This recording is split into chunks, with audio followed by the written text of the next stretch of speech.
This is Regis program, and you're tuning into True School Sports. It's personal between me and you, and I'm going to do you some serious harm, you big stiff idiot. The untouchable True School Sports Empire proudly presents something the boxing game's been missing. Hey, what's going on? It's your boy BT, and I came here to talk some boxing with the thousands of True School Sports subscribers. Now, there's so much boxing going on this week. Your boy BT has been putting in like overtime because I'm trying to keep up with everything. This is the home of boxing, so I have to hold true to that slogan, to that name, and I have to cover as much of this week as I possibly and humanly can. But I'm only one man. Lost in the translate. So we have so many cards. We've had Baumgartner, Mayer, Shields, Marshall, Wilder return, Plant's return. Just so much going on. I mean, Devin Haney, Cambosos too. All this is going on, and lost in the shuffle of it all is another card that is happening this week. It's being promoted by Eddie Hearn. It's the first card I believe they're having for Matchroom in Australia. And it's an intriguing fight, and I haven't had a chance to do a video about this, so it may be a little late, but we're going to get it in however we can here on True School Sports. So, Liam Paro, shout out to Liam Paro. I had a chance to meet him last year in Las Vegas. Lovely fellow, nice person, good fighter, hard worker.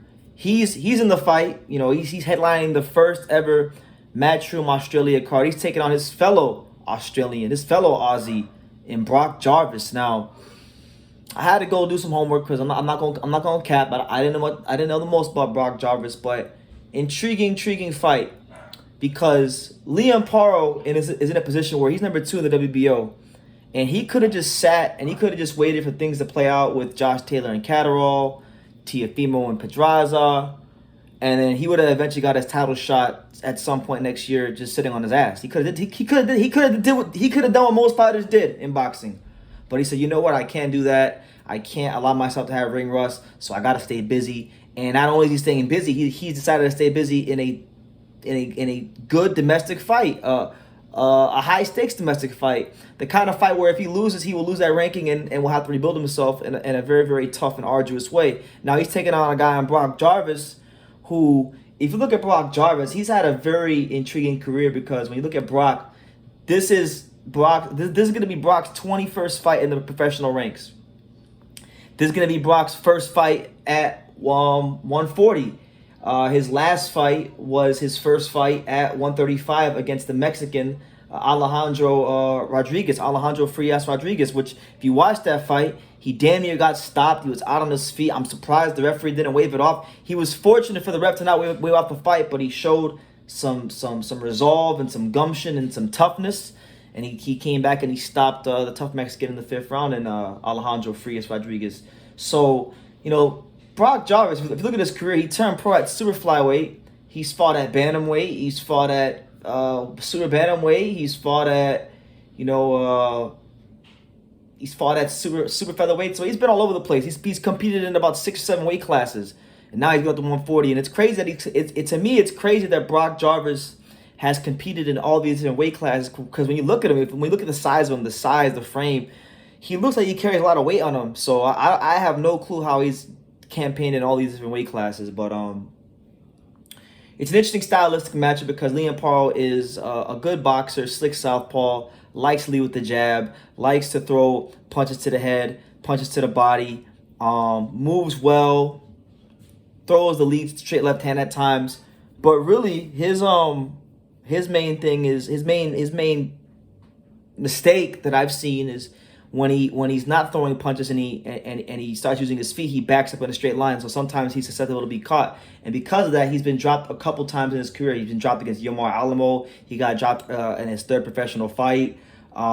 He got hit with some good shots in the fight against Steve Gago, which I was watching earlier when he won the IBF International super lightweight title. So he's a good boxer, but there's definitely flaws there to be had. I think Brock, we know we're getting our Brock Jarvis. We know that we're going to get a guy that is coming from the Jeff Fennick, because that's his trainer. Jeff Fennick is his trainer.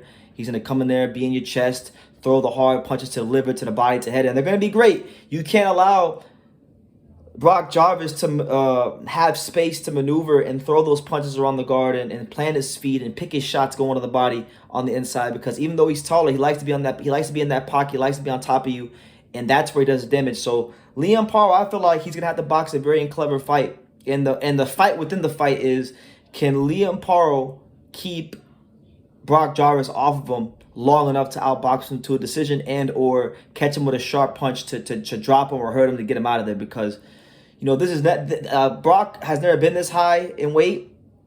Liam is not only a full-fledged 140-pounder, but he's a good, solid, sturdy, a pretty highly ranked 140-pounder. So, there's a lot on the line. I feel like Brock Jarvis has nothing to lose. Even though they're both undefeated, I see it as Brock has nothing to lose because Brock's never been in this weight class. So if he loses, he can just say he's never been at 40 and go back down to 35 or whatever the weight class he feels comfortable campaigning at. If Liam Paro loses this fight, mind you, he didn't have to take this fight because he could have sat on his ass and did nothing and got a title shot later on in 2023. But if he loses this fight, all of a sudden he loses that ranking position and then he has loss on his record, and all of a sudden he's got to build himself back up. So a lot is on the line here. It's the southpaw boxer versus the orthodox swarmer in Brock Jarvis. I think it'd be a good fight. I think Liam Paro may get hurt early in the middle parts of the fight, but I think Liam Paro is going to win the decision. I think Liam's going to get hurt at some point, but I think Liam will win the decision. So it should be a good fight. Looking forward to seeing how it happens. The winner of this fight, regardless of who it is, whether it's Liam or whether it's Brock, is potentially looking at challenging for that WBO title later on in the year. So that belt, I believe, right now is vacant because Josh Taylor vacated it, I believe, or he might still have it. The winner of this fight, I think, fights for that belt in 2023. So, yeah, make of that what you will.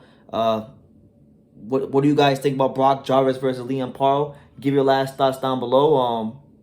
Take the time to subscribe. Shout out to all the Aussies. And like I say in every single one of these videos, you can love me or you can hate me. But I'm just a kid from Daniel. So until next time, take care, guys. Just like Mayweather's uncles would say, a lot of people don't know shit about boxing. You do. You've done it. Thank you.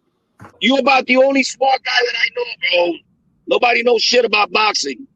I appreciate it, man. I want to say, man, make sure to follow True School Sports, always covering boxing at the highest level, man, and make sure to subscribe to his YouTube channel. Follow him on Instagram at Just a Kid from Dania as well. He the plug.